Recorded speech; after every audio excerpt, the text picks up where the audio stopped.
This week has been hugely eventful, and I really found it hard to choose which items to mention in this video that I try to do most Fridays. Clearly the tragedy of the flats in London and the huge fire is terribly tragic, and when you hear about people who were seen to be alive and calling for help and have presumably perished, then that is desperately sad, and our thoughts are with all of these people.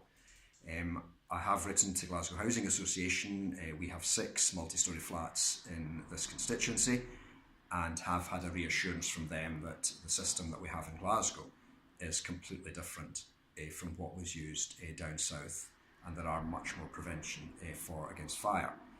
Obviously time will tell what recommendations there are and why the fire was caused, but we obviously look to GHA in particular to keep up to the most up-to-date standards and the best standards. Apart from that, the committees have been doing a lot of work this week, and on Monday I spent the day in Fife. We visited a unit that is working with hydrogen, really at the forefront of technology, and it's an exciting thing that in Scotland we have some of the best technology in the world.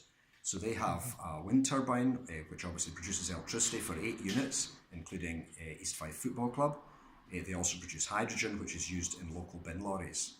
So there are some really exciting projects also up to Guard Bridge near St Andrews, where the university is heating water, and I didn't realise they could do this. They're heating the water to 95 degrees centigrade. They then pipe it for 4 miles to St Andrews, where it's still at a very high temperature, 93 degrees, and that's used for heating and showers and all the rest of the thing that the university needs.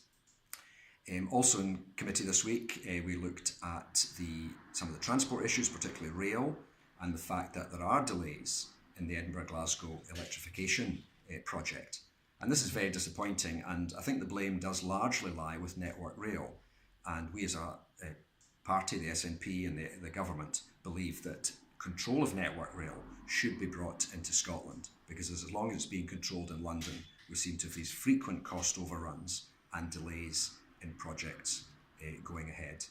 And then also at the same committee, in fact, we started to look at the Islands Bill. There's going to be a special bill, there will be an Act of Parliament to give the islands particular protection and dealing with some of the particular issues that they face. So I hope to be, I'll certainly enjoy this, hope to be visiting some islands over the next few months, including Mull and Orkney.